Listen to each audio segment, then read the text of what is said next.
So the next section of study skills that we're going to cover is for reading, because reading shows up in a lot of your classes. You may not think about it, but US history classes, your government classes, even your psych classes are really intense reading classes. You're not just going to be reading in your English classes, you're going to have reading in pretty much all of your classes. So there's some unwritten rules about reading assignments. First, don't multitask while you're reading. We've already covered the pros and cons of multitasking. Sometimes it works, sometimes it doesn't, but with reading, it will not work out well. You have to focus on the words in front of you. I'm sure you've realized by now, especially in the remote setting, that reading online materials is different than reading from a physical source, a hard copy. Now, if you have a hard copy, I would suggest highlighting in the book if you're not going to return it. If you plan to sell it back, you can't highlight in it, or using page markers or Post-its, those types of things. And you can flip back and forth with the pages rather easily. However, when you're reading it online, you don't have that flip back and forth easily. You have to scroll. You can't use the Post-its, but you can still highlight in your PDFs. I showed you how to do that in a different assignment, but if you do need help with that, just let me know. Your expectations for reading have increased now that you are in college. Your difficulty increases. You're going to be asked to read more difficult things that are not as easy to understand as the stuff that you hit in high school. And because your instructor is not going to go back over everything that you read, they're just going to summarize and ask you to apply it, you're expected to do the reading and figure it out for the most part on your own. You have to come in with questions or be able to participate in the discussion. You're going to have a lot more to read than you did in high school. And again, like I just said, you are going to have to do analysis and synthesis both in and out of class. You can no longer just read and look for a main concept. You have to be able to read, look for a main concept, and how it applies to everything else that you're learning in the class, or if it's history or government, how it applies to other events in history. What a lot of people do not understand is that you're going to be required to read at work. I don't care what you are doing, you will be required to read at work in some way. There are several different approaches to reading. Some of them overlap. For instance, I believe that active reading and critical reading are pretty much the same thing, because active reading, you're focusing while you're reading. You are consciously trying to understand what is going on. But my thought is, if you're consciously trying to understand what is going on, you're going to be questioning and evaluating the material while you read it and after you read it. You are thinking about what you just read. So that's why I believe active and critical reading are about the same. Skimming, this is where you read very quickly and very superficially. You're paying attention more to the main ideas instead of reading slowly for the details. And often reading the first and last paragraphs, the headings for each section, the first and last sentences of each paragraph, but you may not read every single sentence of the paragraphs.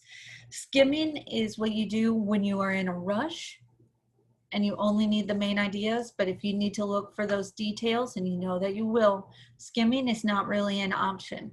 I suggest that you do skimming more after you have already read it once and you're going back to try to find your answers. Scanning is used after you have already read something, or if you need to look up a particular term or date or something like that. Normally, if you're scanning, you're looking quickly for that specific item or topic, and it's normally easier to find the item in the table of contents or index to know what page to go to. To strengthen your reading skills, you should be reading frequently for fun and for class. And I know that you may be thinking, I don't want to read. Well, that makes me a little sad because I love to read. But many of you read more than you would think. You just don't read the academic materials. For instance, if you are on social media or the internet and you are reading articles or news articles or opinion articles online, you're reading. If you are reading reviews on the latest Xbox games or the upcoming Xbox or PlayStation console, you're reading. It's not academic, but you're still reading. And non-academic reading, again, is still reading. It will help you strengthen your reading skills, especially if someone posts a very long opinion or long review. You're going to wind up skimming it to find the important information or something that jumps out at you as interesting. So as much as I would love for you to sit down and read a book or a magazine online or in hard copy, I know that won't always happen. So as long as you are reading something pretty much every day, you are strengthening your reading skills. It's also suggested that you increase your learning speed and your reading speed, because if you have a lot of work on your plate, you won't be able to sit down and spend 20 minutes reading 10 pages if you have to read 60 pages. Okay, so skimming to get the main concepts instead of reading each word, or concentrate on the nouns and verbs instead of all the filler words, because your nouns and your verbs are the main ideas. You need to make sure that you're comfortable while you're reading. If you're uncomfortable, you're going to get very distracted. And avoid over highlighting. This is one of the issues that I had, because I used to think that everything was super important because it was in the book. That's not the case. Go for main concepts, because you are going to need to summarize those ideas. You will want to know the details, but most of the details don't need to be highlighted. If it's an interesting detail, put a Post-it on it or a page marker. And you'll, of course, want to decrease your distractions. We have already talked about how the distractions will keep you from staying on task and from doing your work diligently.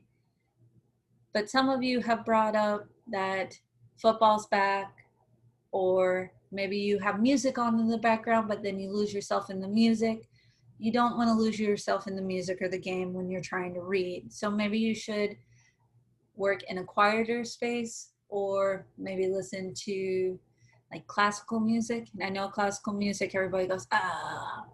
But if you look up Vitamin String Quartet, they are a classical music group that covers pretty much all the different songs you can think of, any different genre. They do pop, they do rock, classic rock, country, you name it. So it is your favorite song, just done mostly with strings and by an orchestra. There is a reading method called the SQ5R reading method, and this reading method takes you through these 7 different steps. So what they say is to read the intro and summary first. So you're trying to figure out what you are going to read and what they're going to be presenting. So that's the survey option.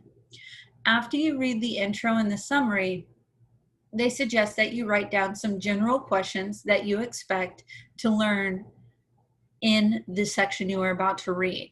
So you are getting ready to actively read and think critically about the material, because you have questions in your mind that you already have to answer. After you do the survey and set your questions, you actually get to read. And make sure that you only read for like 20 minutes at a time. And then you respond. So you think about the material and answer the questions that you created before you read.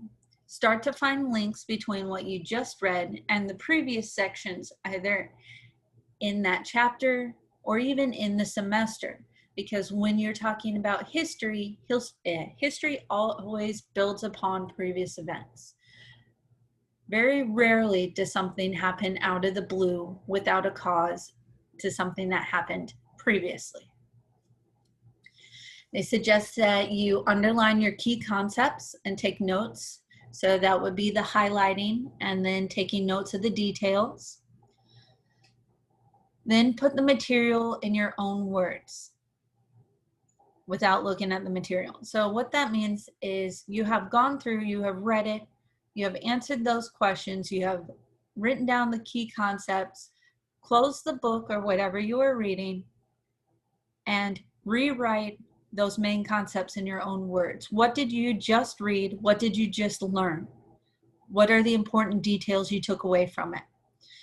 This not only makes you think about what you read, but it is also making you commit the details and the events that you read about to memory. So you are no longer passively reading, you are actively reading, and you are critically reading, which means that you're committing it to memory, which means it'll be easier to recall when you are reviewing for an exam or writing a paper, and then when you actually take the exam or write the paper. And then finally, they suggest that you review the material. So review the information aloud in your head, talk with a classmate, tell your dogs about it, tell your cats about it. If you have a sibling that's in diapers, they're not going to listen to anybody anyway, and they need more of the verbal communication. So tell them about it. It's okay that you don't tell them something that they are going to understand, because they are getting verbal cues from you, which will help them with their vocabulary and will help you commit all of the material to memory. And then, of course, identify your themes and your relationships between concepts, which was in the response section, but now you're doing it aloud. So you have read it, you've written about it, now you're talking about it. Approaching the material in multiple ways is going to help you really figure out what's going on in the reading and commit it to memory. Now, some of you have said that you have reading anxiety, like you have a lot to read, it becomes overwhelming and you just shut down and don't want to do it. Well, first, don't procrastinate. You guys know this. I have been harping on this since first day of class. Do not procrastinate. Reading, you really cannot procrastinate. You're not going to be able to read an entire book in an hour. Cliff notes are not your friends, okay? Read sections at a time. This is all about chunking that material. So not only chunking between subjects, but chunking within the actual reading itself. Create a concept map. This is where you write down all the different connections between your previous readings or previous lessons to the ideas that you just read. So instead of talking about it, you're actually writing them down, and a concept map is a visual to do that. And make sure that you read to an end of a section. Don't stop if you're confused. Later paragraphs may help. Now, if you get through an entire section and have no idea what you read, that's something different. But if you're confused in the middle, just keep going.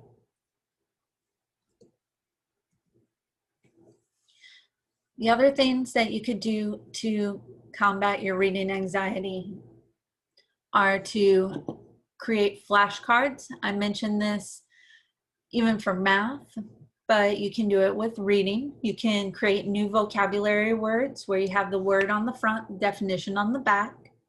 You can do concepts and main ideas. So what were some of the leading causes for World War II on the front, and have the ideas on the back, and possible test questions. Because by now you should be starting to figure out what type of questions your instructors are going to ask you on quizzes or exams if you've already had them. So you can do possible test questions on the front, answers on the back, and you can use these flashcards multiple times throughout the day and throughout the week to help you commit the material to memory. And again, discuss the material with others. You may realize that you understood more than you originally thought, especially when you start talking with others. The ideas will solidify in your head, and if you can explain what you're discussing, it will help you work through the material and again, commit it to memory. You may also find that others have the same concerns about the material you have, which means that you guys should go and talk to your instructor, go, hey, this is how we viewed the material, but could you double check this for us? And both of those will help you increase your comprehension and again, commit the material to memory. So a lot of these tips overlap with some of the math study tips. That is not a coincidence. Your study skills will continue to improve throughout your classes and throughout the semesters. Just keep working on it, and if you have any questions, do not hesitate to contact your instructor.